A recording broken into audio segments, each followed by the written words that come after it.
नमस्कार, आपका हमारे न्यूज चैनल UK24 न्यूज में स्वागत है। हल्द्वानी की नंदी देवी के मर्डर का खुलासा, बेड़ी का बंडल नहीं देने पर किया था कत्ल, आरोपी बरेली से गिरफ्तार। हल्द्वानी के चर्चित नंदी देवी ब्लाइंड मर्डर का आखिरकार 13 दिन बाद पुलिस ने खुलासा कर दिया है। फोन सर्विलांस के बाद पुलिस हत्यारोपी के घर उत्तर प्रदेश के बरेली तक पहुंच गई। पूछताछ में पता चला है कि आरोपी ने बेड़ी के बंडल के विवाद में महिला की हत्या की थी। देहरादून सपेरा बस्ती का सरपंच 7.5 किलो गांजे के साथ गिरफ्तार, पत्नी भी पकड़ी गई। देहरादून पुलिस को बड़ी कामयाबी मिली है। रायपुर थाना क्षेत्र में पुलिस ने सपेरा बस्ती के सरपंच विजय नाथ और उसकी पत्नी विनीता नाथ को गिरफ्तार किया है। दोनों पर आरोप है कि वे नशीले पदार्थों की तस्करी करते थे। पुलिस को उनके पास से बड़ी मात्रा में गांजा भी बरामद हुआ है। हेमकुंड साहिब यात्रा, ऋषिकेश से रवाना हुआ तीर्थयात्री का पहला जत्था, सीएम धामी ने दिखाई हरी झंडी। 20 मई से हेमकुंड साहिब यात्रा शुरू होने जा रही है, जिसके मद्देनजर आज सीएम धामी ने ऋषिकेश में हेमकुंड साहिब यात्रा पर जाने वाले तीर्थयात्रियों को हरी झंडी दिखाकर रवाना किया। इस मौके पर राज्यपाल गुरमीत सिंह और कैबिनेट मंत्री प्रेमचंद अग्रवाल भी मौजूद रहे। लैंड जिहाद पर हल्ला, अवैध खनन पर चुप्पी। लैंड जिहाद पर हल्ला, अवैध खनन पर चुप्पी। उत्तराखंड में कुछ ऐसी है नेचुरल रिसोर्सेज पर दोहरी नीति। अवैध खनन मामले में कैग के खुलासे के बाद भी धामी सरकार सुन्न पड़ी हुई है। यहाँ खनन माफिया शासन सिस्टम को ठेंगा दिखाते हुए नदियों की छाती पर नाच रहे हैं। कैग रिपोर्ट से खुलासा हुआ है कि अकेले देहरादून में 4 साल में 37 लाख टन अवैध खनन हुआ है, जिससे राज्य में 45 करोड़ का घाटा हुआ है। बेरोजगारी कम करने और पहाड़ में उत्पादन बढ़ाने के लिए यूकोस्ट प्रीतम कंपनी के बीच MOU। उत्तराखंड में बेरोजगारी कम करने और पहाड़ की महिलाओं को स्वरोजगार की ओर ले जाने के लिए यूकोस्ट और प्रीतम इंटरनेशनल कंपनी के बीच MOU साइन किया गया। MOU के तहत बेरोजगार युवाओं को ट्रेनिंग के साथ रिसर्च एंड डेवलपमेंट के गुर सिखाए जाएंगे। कैबिनेट मंत्री रेखा आर्य यमुनोत्री धाम पहुंची, मां यमुना का लिया आशीर्वाद। कैबिनेट मंत्री रेखा आर्य 5 किलोमीटर की पैदल यात्रा कर यमुनोत्री धाम पहुंची। यहां उन्होंने पूजा अर्चना कर मां यमुना का आशीर्वाद लिया। इस दौरान उन्होंने श्रद्धालुओं से चारधाम यात्रा की व्यवस्थाओं की फीडबैक लिया। उन्होंने कहा कि श्रद्धालुओं को किसी तरह की परेशानी न हो, इसके लिए सरकार की ओर से व्यवस्थाएं की जा रही हैं। डीजे की धुन पर नाचते नाचते हो गई मौत। शादी समारोह में डीजे बजा था और कुछ लोग डीजे पर डांस कर रहे थे, लेकिन यहाँ एक बार फिर नाचते नाचते मौत हो गई। पुलिस ने 3 नशा तस्करों को किया गिरफ्तार, बड़ी मात्रा में चरस और प्रतिबंधित नशीली गोलियां बरामद। उत्तराखंड के उधमसिंह नगर पुलिस को बड़ी कामयाबी मिली है। पुलिस ने 3 नशा तस्करों को गिरफ्तार किया है। इनके पास से चरस और नशीली गोलियां बरामद हुई है। पुलिस लगातार अवैध नशे के खिलाफ अभियान चला रही है।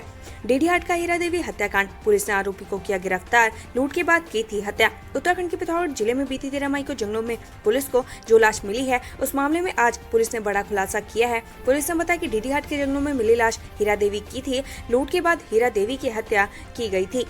सोशल मीडिया पर चाइल्ड पोर्नोग्राफी वीडियो अपलोड करने पर युवक के खिलाफ केस दर्ज, पुलिस जाँच में जुटी। सोशल मीडिया पर चाइल्ड पोर्नोग्राफी वीडियो अपलोड करने पर एक युवक के खिलाफ केस दर्ज किया गया है। आरोपी हल्द्वानी का रहने वाला बताया जा रहा है। केंद्र की साइबर क्राइम रिपोर्टिंग पोर्टल के जरिए चाइल्ड पोर्नोग्राफी का मामला सामने आया है, जिसके बाद अब पुलिस जांच में जुट गई है। पहली बार सेना के बैंड के साथ रवाना हुई बाबा रुद्रनाथ की डोली, 20 मई को ब्रह्म मुहूर्त में खुलेंगे कपाट। पंच केदारों में एक बाबा रुद्रनाथ धाम के कपाट 20 मई को ब्रह्म मुहूर्त में खोले जाएंगे। आज 17 मई को बाबा रुद्रनाथ की डोली शीतकालीन गद्दे स्थल गोपीनाथ मंदिर से कैलाश के लिए रवाना हुई। सरकारी भूमि पर अवैध धार्मिक निर्माण हटाने के खिलाफ याचिका पर हाई कोर्ट में सुनवाई, निर्णय रखा सुरक्षित। सुप्रीम कोर्ट के आदेश के बाद उत्तराखंड सरकार इन दिनों सरकारी जमीनों पर बने धार्मिक निर्माण को हटा रही है। उत्तराखंड में अब तक 334 मजारों और 33 मंदिरों को इस कार्रवाई के तहत हटाया जा चुका है। सरकारी जमीनों से मजार हटाने के खिलाफ नैनीताल हाईकोर्ट में दायर याचिका पर आज सुनवाई हुई। हाईकोर्ट की खंडपीठ ने इस मामले में अपना निर्णय सुरक्षित रख लिया। श्रीनगर में अलकनंदा नदी के टापू में फंसे 2 युवक, PSC के जवानों ने किया रेस्क्यू। उत्तराखंड के मैदानी इलाकों के साथ साथ पर्वतीय इलाकों में भी गर्मी का सितम बढ़ गया है। गर्मी से राहत पाने के लिए लोग नदियों का सहारा ले रहे हैं। पौड़ी के श्रीनगर गढ़वाल में गर्मी से राहत पाने के चक्कर में बिहार मूल के 2 लोगों की जान हालत में फंस गई। दोनों गर्मी से राहत पाने के लिए नदी में नहाने उतर गए। नदी का बहाव तेज होने के कारण दोनों बहते हुए नदी के बीच टापू में फंस गए। गनीमत रही कि सही समय पर जल पुलिस के पहुंचने से दोनों की जान बचाई जा सकी। लालकुआं रेलवे भूमि अतिक्रमण मामले में 4000 लोगों को झटका, हाईकोर्ट ने दिए कब्जे हटाने के आदेश। उत्तराखंड हाईकोर्ट ने नगीना लालकुआं में रेलवे की भूमि पर करीब 4000 लोगों के द्वारा अवैध कब्जा किए जाने के मामले पर सुनवाई की। मामले की सुनवाई करते हुए मुख्य न्यायाधीश विपिन सांघिया और न्यायमूर्ति राकेश थपलियाल की खंडपीठ ने कब्जाधारियों की याचिका को निरस्त करते हुए अवैध कब्जा हटाने के आदेश रेलवे को दिए हैं। घास लेने गई महिला पर जंगली सुअर का हमला, गंभीर हालत में एम्स ऋषिकेश रेफर। उत्तराखंड के पहाड़ी इलाकों में जंगली जानवरों ने लोगों का जीना दुर्भर किया हुआ है। कभी गुलदार लोगों पर हमला कर रहे हैं तो कभी जंगली सुअर लोगों पर टूट पड़ रहे हैं। टेहरी में घास लेने जंगल गई महिला को सुअर ने हमला कर गंभीर रूप से घायल कर दिया। काशीपुर में महिला गुलदार के शावक का शव, महकमे में मचा हड़कंप। काशीपुर में गुलदार के शव का शव मिला है। शावक के सिर पर चोट का निशान बताया जा रहा है। गुलदार के शावक की मौत के कारणों की जांच के लिए शव को पोस्टमार्टम के लिए रामनगर भेजा गया है। हिंडोला खाल में मानसिक विक्षिप्त युवती से दुराचार, आरोपी गिरफ्तार। थाना हिंडोला खाल में एक गांव में मानसिक रूप से अस्वस्थ बालिका से दुराचार का मामला सामने आया है। पुलिस ने बालिका से दुराचार करने वाले आरोपी को गिरफ्तार कर लिया है। साथ ही पुलिस ने मामले में मुकदमा दर्ज भी कर लिया है।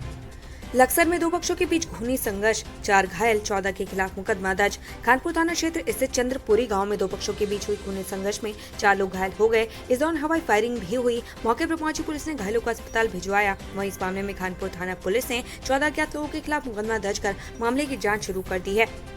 उत्तराखंड में शत्रु संपत्तियां ढूंढने का काम जारी। 69 में से सिर्फ मसूरी में मिली है एक एनिमी प्रॉपर्टी।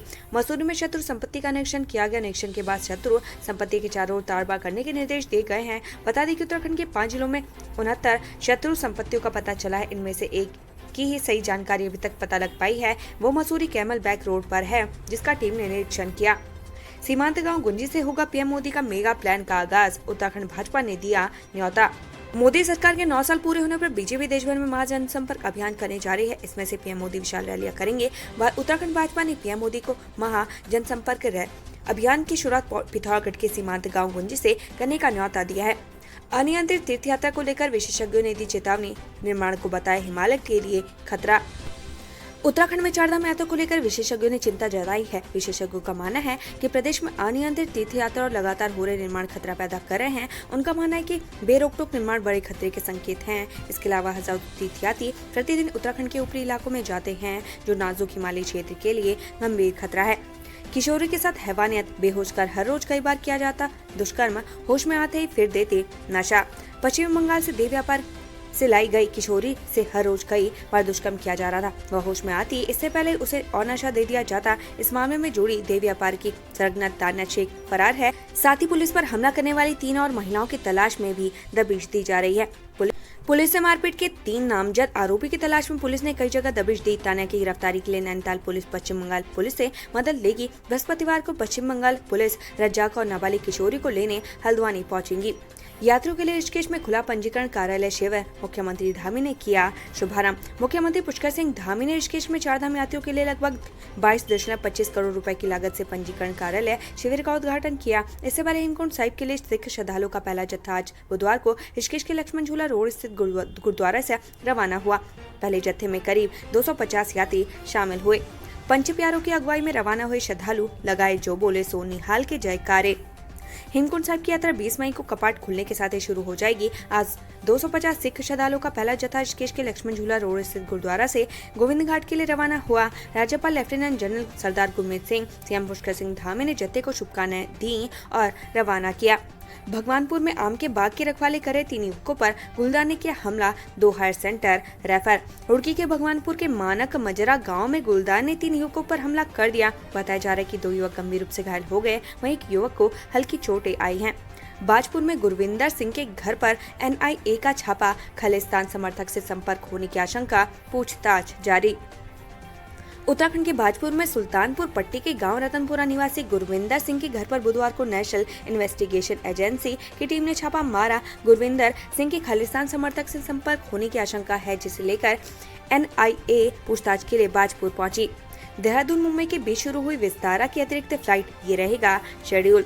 देहरादून मुंबई के बीच आज बुधवार को विस्तारा एयरलाइंस की अतिरिक्त फ्लाइट शुरू हो गई है। विस्तारा ने 180 सीटर विमान से फ्लाइट शुरू की। पहले दिन मुंबई से फ्लाइट फुल आई और फुल वापस गई। फ्लाइट सुबह 9 बजे के करीब आई और 10 बजे देहरादून से मुंबई के लिए दोबारा उड़ान भरी। सपनों का घर बनाने में बुजुर्ग ने लगा दी पूरी जिंदगी की जमा पूंजी, अब दबंग नहीं करने दे रहे गृह प्रवेश, जाने पूरा मामला। ऋषिकेश के एक बुजुर्ग ने SDM से गुहार लगाई कि उन्हें परिवार समेत उनके नए घर में प्रवेश करने दिया जाए। उन्होंने बताया कि उन्होंने 20 लाख रुपए में प्लॉट खरीदा, घर बनाया, लेकिन कुछ लोगों ने गृह प्रवेश करने से रोक रहे हैं। उत्तराखंड से संबंधित ऐसी ही खबरें पाने के लिए हमारे चैनल को लाइक व सब्सक्राइब जरूर करें। धन्यवाद।